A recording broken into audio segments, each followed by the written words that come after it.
Hi friends, hope you're doing well. I'm Dr.Milind.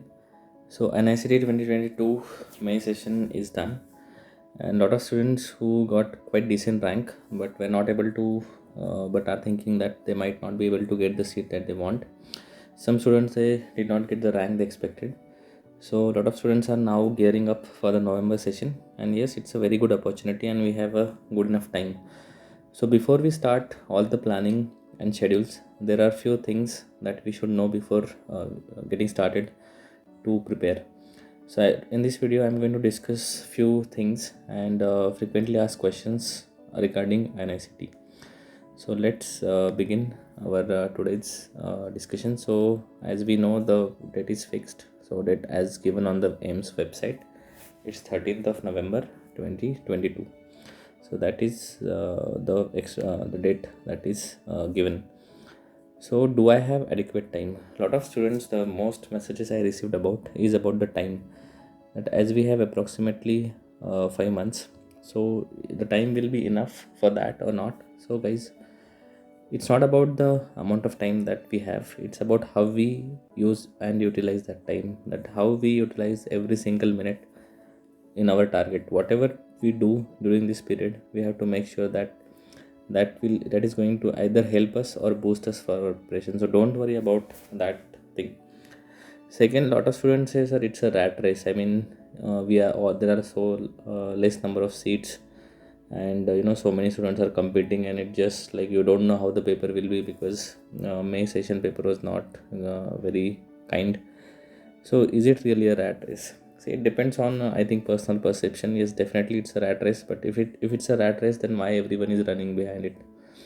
Even we will be successful even about being a just MBBS student. What I feel that it's more about it's passion, and it's more about some students who are passionate about central institutes or some particular branches. So that is my opinion about that. Now, before we start, we should have the checklist. So, what are the essentials that we need for preparation? So, first and foremost, the class notes. It does not matter which class notes you have. You should have all 19 subject class notes. If not notes, either a review book for the same. There are some classes you might not be happy with their particular subject, so you can buy a review book for that. But make sure that you have one subject and one for one subject you have one source. It's not like you are reading multiple thing for a single subject. So make sure that you have one subject, one source, either a class note or either a review book. Just because like 1 2 questions were not there in your notes, it does not mean that your notes are not useful. So there will always be some deficiencies, but you don't have to take decision according to that.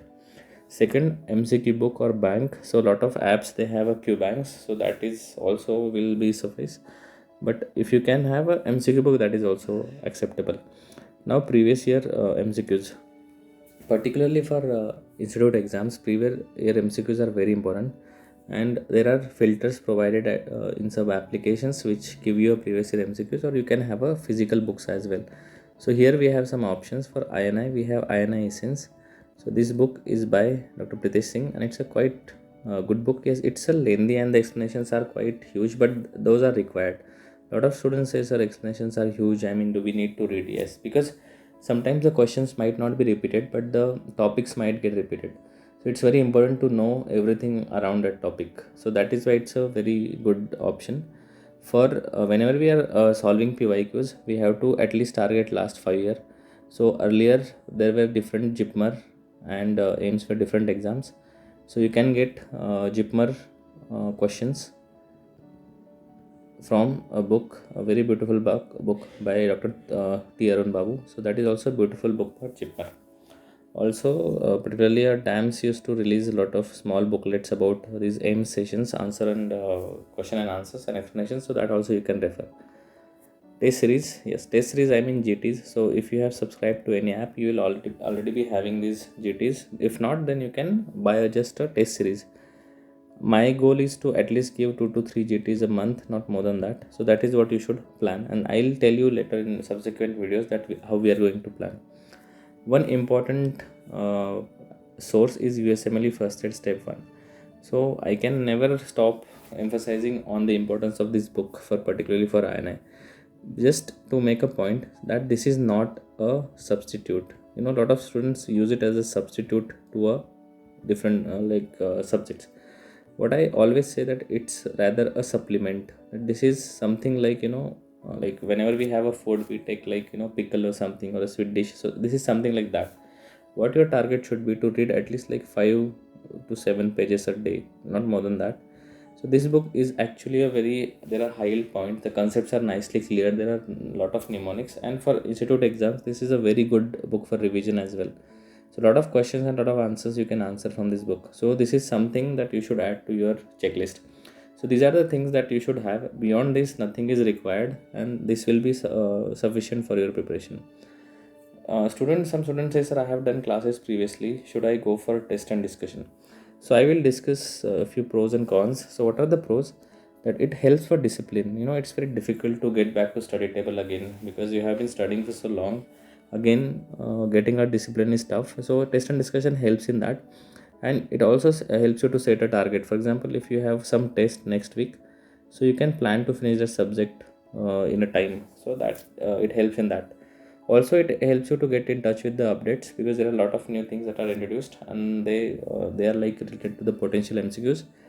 So test and discussion helps you stay updated with that. And it's also helpful for a conceptual learning, because in test and discussion questions are discussed, approach to the answer is discussed, so you get to clear your concepts if you have those deficiencies. What are cons is about the cost, because we have already spent money on the like classes previously, and to spend money again for TND is always a task. It can be a waste of time for few, because if you have done classes previously and if your concepts, most of the concepts are clear, I don't think there is a really need to join a TND. You can spend that time in reading, because test and discussion sometimes they can be very prolonged. There can be some unnecessary discussions which and you cannot filter them out, so it can sometimes be proven as a waste of time. It can add to the confusion when you are doing multiple things, like you have a visual memory of your class and from your previous videos which you have watched, then again watching something else can add to the confusion. So I think these are the things which you should consider before joining a test and discussion. Now, what's the solution for that? So I can advise that you can do a selective. If money is not an issue, you can still join a test and discussion, and you can do the selective classes. Instead of doing all the classes, you can just do the classes for a difficult topics. Like for example, basic sciences are important, so you can attend those. If you feel that pharmacology is difficult for you, or maybe ophthalmology or pediatrics, then you can join that. So that is my opinion. A lot of students feel, can average students crack INICET? See, there is always this thing that INICET was very tough, and institute exams are like, are they really doable? Because there are so many students writing and so less number of seats. What I personally feel that our target is less than 200. See, whatever branch we want, from radio till pathology till pharmacology, whatever branch we want, we can get it in top 200 if we end up in top 200. What I feel that top 50 students are really exceptionals. They work throughout their undergraduation to achieve this feat, and we have to acknowledge them. We cannot see that they are not doing anything, and it's very tough to break that barrier. It's very tough to get into those 50 students, but it's not impossible. What I feel that if you have seen the toppers in May 2022, who recently topped exams, they all are like very, they have been studying, they have been a foundation student, they are from the very reputed colleges and all. Yeah, there are always exceptions, but if you see the majority, what I'm saying is more than 90% students are from that. So what I feel that our target, I'm not saying that we have to target rank 1, but even if we end up in top 200, we will still get a branch that we want. So this is should be our target, which is a more realistic, and this is achievable. Increasing toughness of exam and introduction of new quotas every year, making it increasingly difficult to get what we desire. So AIMS New Delhi is everyone's dream, but the kind of exam that we are getting, and also the institute quota now they have added, and there are always new things introduced. So that is why it is becoming very difficult. A lot of students, they are feeling negative and they feel worthless because they feel that they are not able to crack the exam. But these are the facts which also should be taken into consideration. Hard work, consistency and dedication, that will lift you to the 200. So what I can promise you, that if you are a hard working student, if you be consistent and honest with your preparation for next 5-6 months, you'll definitely end up in top 200. Now where you will end up in 200, like in the like between 150 to 200 or 100 to 150 or 50 to 100, so that will depend on the risk that you are willing to take. So risk is a thing that regulates the gap between a good rank and an exceptional rank. So the students who take extra risk, like attempt 190, 16 or 97, and the students who difference of that, and also the negative marking, that will decide, and the luck per se will decide whether you end up in which group. Now, a lot of students say that I have emphasized that how this May 2022 INICET again emphasize, and it again reiterate the fact that reading a textbooks is very important during the UG days. But if you have not read your UG textbooks in your UG days, will it affect you? See, reading a textbook has added advantage in institute exams, because a lot of questions are taken directly from the textbooks. Not only what you read for the exam, but also what you read during your UG days will also help you during exam. A lot of students wonder that someone who was preparing with me, we prepared from the same source, he got much better rank than what I got, because it's not only what you read now, it also what you read during your UG days. It is also going to help you, because it's not like you studied engineering and now you're getting a medical paper. This is what you have been studying for last 5-6 years. That is an added advantage. But my opinion is lacunas of missing textbook can be filled by certain review books. So if your notes are not enough, there are certain review book, and one of those review book is Across, which has a directly material taken from the standard books. So specifically, I recommend this book for the basic sciences for first and second prof. You can definitely, if your notes are not enough and if you feel that your target is INI, you can definitely add this book to your source. Even if you haven't read textbooks, you can still do it. See, it's not like everybody, even we haven't read a lot of textbooks during your graduation. So even if you haven't read the textbook, it's not a problem. What I want to make a point is, reading a textbook is always a added advantage. Now, which classes are best for INICET?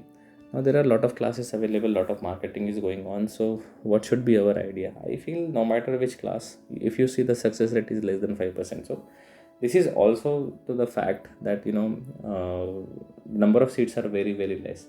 But if you see that no classes can claim that all students are from their classes, what I feel is all teachers are best, and there are always a frequent shifting of teacher from one class to another.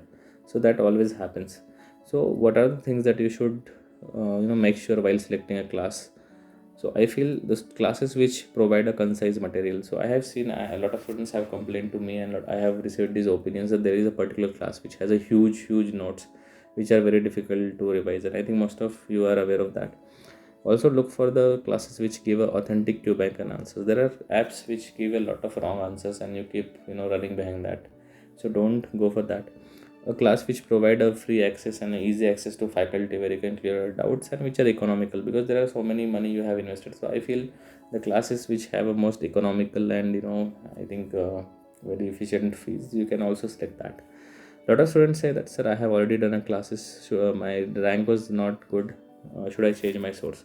See, there is a saying that when the flower doesn't bloom, you don't fix the flower, but you fix the, it's not like you work on the flower, but you fix the environment. So what I'm trying to say here is, even if your rank wasn't good, it does not mean that you have to change your source. You have to work on your methods and what mistakes you did. So you have to work on that part. So there is no point changing a source, because it will take another extra time and your time will be wasted. Instead, spend more and more time on revising the same thing. A single class can't have all 19 subject faculty, and that's okay. See, a lot of students, they do a lot of multiple classes. They will take the subscription all classes, but that's not very good, because that will spend a lot of money, time, and it will cause unnecessary confusion. Now, how to save time during preparation? Like, we know we have a limited time, so what we can do is we have to limit the distraction. Only thing we have to do is target our PG exam. One subject, one book. Do not refer multiple sources for single subject. You don't have to watch all the lectures of classes or attend all test and discussion modules. See, a lot of students feel that I have to see every lecture to understand. But even if you read, see what I say, you read the notes first. Then the areas where you don't understand, you need a conceptual understanding, where you need to clear your mind. You can watch the videos. Be selective with your QBank. QBanks have like around 20 to 30,000 of MCQs. You cannot solve every MCQ, and you cannot retain and remember. It's really a waste of time. So be selective with your QBank. Go for only hard subject and difficult subject for QBank. Number of GTs also should be limited. A lot of students give like 2 GTs a week. It is really a waste of time. 3 weeks you need to give a GT. For 5 hours you need to review GT. I think the maximum number of GTs in a month that you should write is 3. And remember, we have to work like a horse and not donkey. So horse and donkey both do the hard work, but horse gets so much of respect because it does a smart work. He runs a short, but he saves his energy for that period. So whenever you have to work, don't make too many notes. You have to believe that whatever you are going to read, you are going to remember. It's not easy to write down every note out of all 19 subjects. So work like a horse and not like a donkey. So lastly, I just want to tell a few things. So, a lot of students ask, sir, what is the secret of success in competitive exams? What is that X factor? Why there are only few people who succeed and there is such a high failure rate? We all are aware of a Bruce Lee. What he famously said once: I am not afraid of someone who practiced 10,000 kicks once, but I am afraid of someone who have practiced one kick 10,000 times. So what I want to highlight the fact here is you have to read less, but you have to revise more, and you have to focus what is important. It does not matter that you have read so many things and you have a lot of knowledge. What is important is whatever you have read, you should revise it multiple times. If you revise the same material multiple times, your accuracy will increase, and that is actually the success of the secret of success in all the competitive exams. The person who is above your rank, maybe his knowledge is much lesser than what you know, but his accuracy is much higher, and that is the reason because he practiced it so many times. You should be able to read, revise, and recall with accuracy. If you can't revise something, don't read it. See, there are a lot of students who get misguided and they read everything new book that is launched, every new course that is launched, they will go and attend that. So if you can't revise, there is no point of reading it. Read it with focus, determination, consistency, and honesty, and result will follow. Don't wake up every day and think about the result. Think about how can you be more focused and more determined and more consistent and more honest about your preparation. The result will automatically follow. And remember, the most important line of your preparation is discipline will take you where motivation can't. No matter how much motivational speeches you listen, it does not matter how many people you talk to, it's not going to work. The discipline that when you start your day at a particular time, you read and you stay away from distraction, that will definitely give you a success. I always say students spend a lot of time on searching on YouTube how to study rather than studying itself. So that is what you should make a change in your success. So guys, let us embark on a journey to own what we deserve. So I wish you guys all the best and take care.